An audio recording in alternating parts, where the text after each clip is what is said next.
प्रिय बंधुओं नमस्कार। आज हम चर्चा करेंगे पितृ तृप्त कैसे होती है। इस संबंध में सबसे पहले हमको यह जानना आवश्यक है कि कितने प्रकार के पितरों को तृप्त करना होता है। जब हम तर्पण करते हैं तो देव तर्पण, ऋषि तर्पण और दिव्य मनुष्य तर्पण, दिव्य पितृ तर्पण, यम तर्पण और पितृ तर्पण, ये 6 प्रकार के जो अपने पितृ होते हैं उन सभी को तृप्त करना होता है।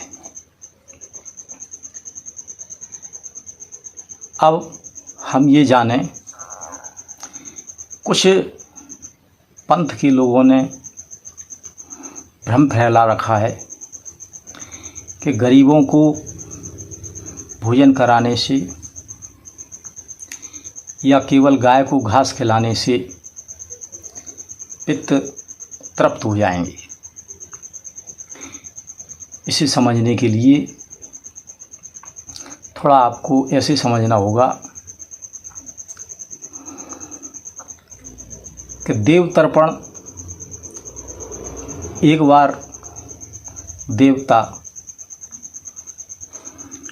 एक असुर से बचने के लिए गाय के अंदर छुप गए थे, इसलिए गाय ने जब आश्रय दिया था तो गाय को हम भोग निकालते हैं और पितरों से प्रार्थना करते हैं कि गाय के रूप में आकर भोजन को स्वीकार करें। हम गाय को तो भोजन नहीं देना चाहते, घास खिलाना चाहते, तो घास तो केवल गाय को ही दिया जाता है। अब दूसरी बात गरीबों की ले लें। क्या गरीबों को खिलाने से पितृ तृप्त हो जाएंगे? तो राहु और केतु और शनि, ये हमारे 3 ग्रह ऐसे हैं कि इनको तृप्त करने के लिए गरीबों को खिलाया जाता है। तो यदि हम अकेले गरीबों को खिलाएंगे तो सभी पितृ कैसे तृप्त होंगे? अब इसके लिए ध्यान दें कि जैसे देव तर्पण, देव पितरों को तृप्त करना है, तो जो गुरु दीक्षित ब्राह्मण हैं,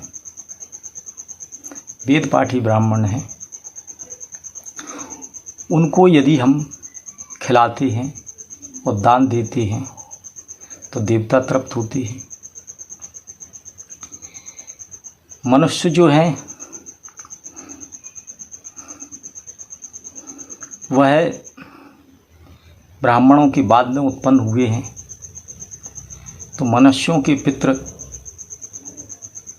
ब्राह्मण होते हैं। तो यदि आप ब्राह्मणों को खिलाएंगे तो मनुष्य तृप्त होते हैं, मनुष्य जो अपने पितृ हैं वो तृप्त होते हैं। अब ऋषियों के लिए तृप्त करना है, तो चूँकि ऋषियों की संतान ब्राह्मण हैं, तो ब्राह्मण को यदि आप खिलाएंगे तो आपका ऋषि तृप्त हो जाएंगे।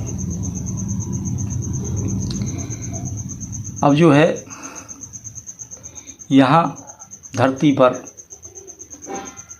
ब्राह्मण ही रहते हैं, तो मनुष्यों को यदि तृप्त करना है तो भी खिलाना पड़ेगा ब्राह्मण को ही, और देवताओं को तृप्त करना है तो चूँकि ऋषियों की संतान ही देवता हैं और ऋषि के रूप में ही ब्राह्मण हैं। तो ब्राह्मण को जब आप खिलाएंगे तो देव तर्पण हुआ। भागवत के प्रथम स्कंद के चौथे अध्याय में 74वां श्लोक है, जिसमें यह कहा गया है कि यदि श्राद्ध में गलत आचरण वाला मनुष्य भी भोजन करता है तो श्राद्ध खंडित हो जाता है, और जो वेद पाठी ब्राह्मण नहीं है, यदि हम उसको दान देते हैं तो आपका दान भी खंडित हो जाएगा। तो निष्कर्ष यह निकलता है कि गरीब को और गाय को चारा देने से पितृ तृप्त नहीं होंगे। यह लोग जो धर्म को नहीं जानते हैं, शास्त्रों को नहीं जानते हैं, वे वाहवाही पाने के लिए धर्म निरपेक्षतावादी हैं, जिनको सनातन धर्म का सही ढंग से ज्ञान भी नहीं है, वे लोग ऐसे दृष्टांत देते हैं जिसमें ब्राह्मणों को वह एक तरफ कर देते हैं और गरीब और पशु पक्षियों को महत्व देते हैं। जबकि ब्राह्मण जब आपके यहाँ आता है तो वह जो है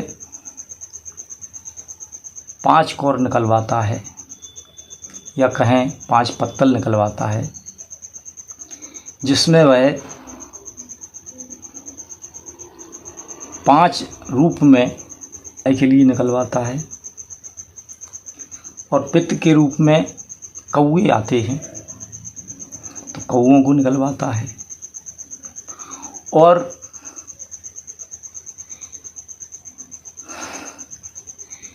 यमराज के रूप में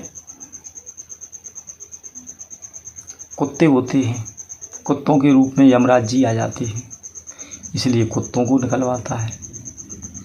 कीट पतंगे आदि के रूप में भी पितृ हो सकते हैं जन्म लेके, तो कीट पतंगों के लिए पीपल के लिए नीचे निकलवाता है, और एक पत्तल अतिथि के लिए, जिसको अछूता बोलते हैं, वह निकलवाई जाती है, जिसमें अन्य समाज के लिए अतिथि, श्रेष्ठ अतिथि ब्राह्मण को माना गया है। और ब्राह्मण के यहाँ यदि यह कार्य होता है तो अतिथि के रूप में अन्य कोई जो भी ब्राह्मण होता है, या मंदिर में जो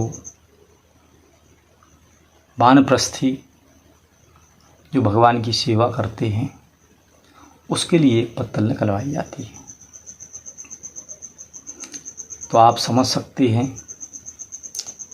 कि पितरों की तृप्ति के लिए अकेला गाय को या गरीब को खिलाने से पितृ तृप्त नहीं होंगे। यह वीडियो सनातन धर्म की रक्षा के लिए सभी के लिए शेयर करें। जय श्री राम।